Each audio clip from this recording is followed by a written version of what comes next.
জাপানের রাজধানী টোকিওর কাছে চিবা অঞ্চলে এ যাবৎকালের রেকর্ড পরিমাণ ভারী বর্ষণে দেখা দিয়েছে ভয়াবহ বন্যা। সেখানে মাত্র ২৪ ঘন্টায় ৩৬০ মিলিমিটারের বেশি বৃষ্টিপাত রেকর্ড করা হয়েছে, যা পুরো অগাস্ট মাসের গড় বৃষ্টিপাতের ৩ গুণেরও বেশি। বন্যায় তলিয়ে গেছে সড়ক ও রেলপথ। এ পর্যন্ত অন্তত ৪ জনের মৃত্যু নিশ্চিত করা হয়েছে, নিখোঁজ রয়েছেন একজন। চিবার ভয়াবহ এই পরিস্থিতিতে সর্বোচ্চ লেভেল 5 জরুরি সতর্কতা জারি করে উদ্ধার কাজে নামানো হয়েছে সেনাবাহিনীকে।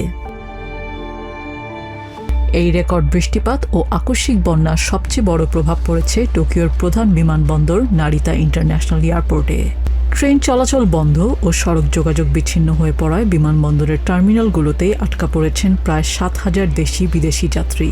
ট্যাক্সি বা বিকল্প পরিবহন না পাওয়ায় প্রচণ্ড গরম ও ভিড়ের মধ্যে অনেককে সারা রাত কাটাতে হয়েছে বিমানবন্দরের মেঝেতেই। ট্যাক্সির জন্য ৪ ঘন্টা অপেক্ষা করেও গাড়ি পাইনি। দূরে একটি হোটেল বুক করলেও দেরির কারণে শেষ পর্যন্ত তারা বুকিং ক্যান্সেল করেছে, রিফান্ডও দেয়নি। বাধ্য হয়ে পরিবার নিয়ে আবার বিমানবন্দরে ফিরে আসতে হয়েছে।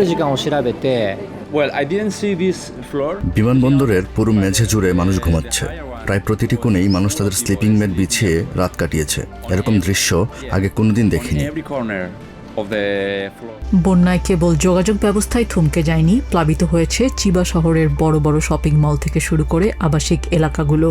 টোকিও ইলেকট্রিক পাওয়ারের তথ্য মতে বিদ্যুতের লাইন বিচ্ছিন্ন হয়ে প্রায় ২২,০০০-এর বেশি পরিবার অন্ধকারে রয়েছে। ঘরবাড়ি ছেড়ে শত শত মানুষ আশ্রয় নিয়েছেন অস্থায়ী জরুরি আশ্রয় কেন্দ্রগুলোতে। জলাবদ্ধতায় ব্যবসা প্রতিষ্ঠান তলিয়ে যাওয়ায় ব্যাপক ক্ষয়ক্ষতির শিকার হয়েছেন স্থানীয় বাসিন্দারা। দোকান বন্ধ করার সময় বৃষ্টি ছিল না, রাতে এসে দেখি ভাসছে সব। ৩ বছর আগেও এমন একটি ঝড় হয়েছিল, কিন্তু এবার ক্ষতির পরিমাণ অনেক বেশি। ঝড়ের শব্দ এবং বৃষ্টির তীব্রতা এতটাই অস্বাভাবিক ছিল যে কিছু করার সুযোগই ছিল না। কিছু ট্রেন ও বাস চলাচল ধীরে ধীরে স্বাভাবিক হতে শুরু করলেও চিবায় স্বাভাবিক জীবনযাত্রায় ফিরতে আরও সময় লাগবে বলে জানিয়েছে স্থানীয় কর্তৃপক্ষ। নিজে জামি, TVN24 নিউজ ডেস্ক।